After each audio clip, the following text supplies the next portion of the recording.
Honourable Speaker, I rise to oppose the motion, calling attention motion moved by my colleague Sankalp Amonkar. First and foremost, Honourable Speaker, please look at his motion. His motion speaks with these words: at present, deletion requires a separate application under the Registration of Electors Rules 1960. It is submitted the government may consider instituting a simplified, mandatory and time-bound mechanism whereby issuance of death certificate triggers facilitation of deletion of the deceased person's name from the electoral roll through Form 7 or its digital equivalent. First thing, Honourable Speaker, these are central government rules. These are framed by Parliament.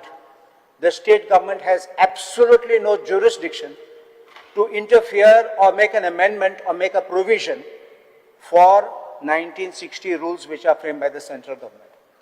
The central government in its wisdom has thought that even when they are creating this list, enumeration list for deletion of voters, you have to give a notice to the electors who are on the roll. In the Bihar SIR case, when it was being fought, the Election Commission came to the Supreme Court and said, no voter will be deleted without giving notice.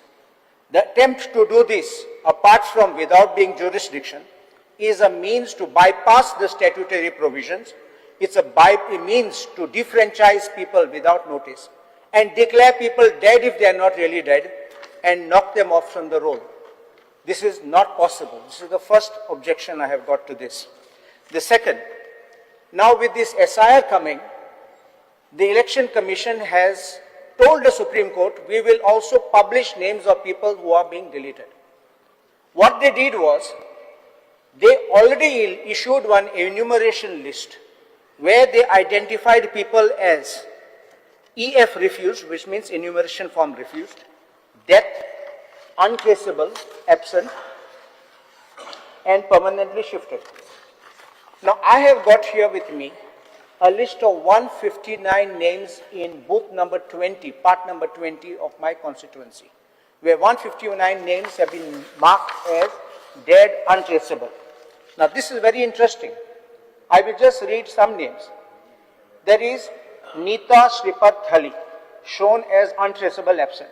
Sikandar Sripat Thali, he is a lawyer, is my colleague, he goes to the court, he is practicing. Very well known, very well respected family in the village. Vidya Sagar Thali, they all said untraceable, absent. They are not even gone for a holiday, they are just here. Glenn Thomas Gomes, Godfrey Thomas Gomes, two brothers, just knocked off from the list by saying untraceable, absent. Very much active in the village, everybody knows them. How does the BLR not know these people? What kind of a work? Now, why I am saying this? This list which has been given of absent, untraceable, is published on a website. But these people's names are not in the draft SIR. They are just knocked off without a show cause notice. After the Election Commission said, we will give you a show cause notice before deletion, they were very much there in October 2025 list. They voted at ZP elections, they voted at every election, but suddenly they are now off that list. And what they do is, they bring out one more list called not mapped list, which is not put in public domain. The people whose names with photographs are in the final draft SIR roll, they are getting notices. So one side you look up and they say you can go and check it up on the website. So you go on the website, you find your name is there, your photo is there, you're happy. But that side you're getting notice. Some are not getting notice. What is going on?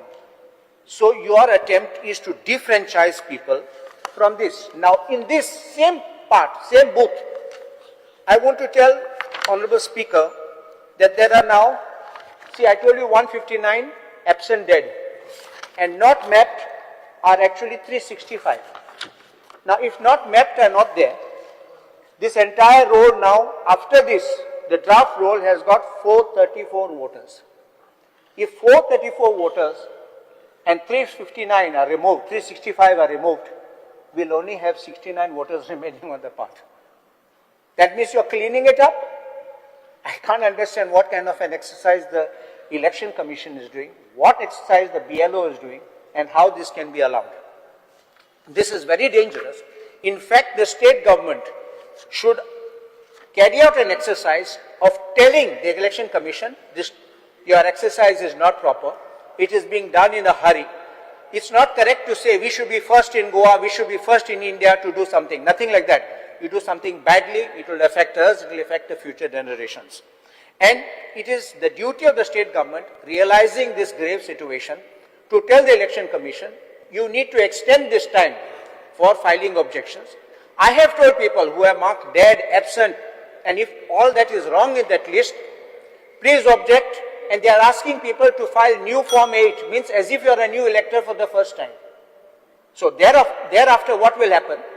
When you go through the process of scrutiny, in the next roll, not in this final roll, next roll your name may come, and which means you will not be in the final SIR roll which comes in February 2026. This is absolutely dangerous. My respectful submission is that this motion cannot be passed by the House in the manner in which it is. In fact, the state government should by itself, realizing the gravity of the situation, because, Honorable Speaker, if you go to the website of Election Commission to enroll a voter in frequently asked questions, there is question number 13. Who can be enrolled in? What about my residence? It even says a person who resides under a tree can be made. There's not even a house number. And some which we saw in some states, 000 house number, because he resides under a tree. But they put a rider. The officer will have to visit their place 2-3 times to find out that he is available, at least sleeping there 3 times a day. 3 times he should visit to finding him. So if you can find somebody under a banyan tree or under a mango tree, sleeping there, and he can be enrolled, you're deleting people who live in houses. How can it be possible? So I object to this resolution, this calling attention motion. Instead, I request the government to take up this matter with Election Commission to have a free and fair electoral roll which can be made.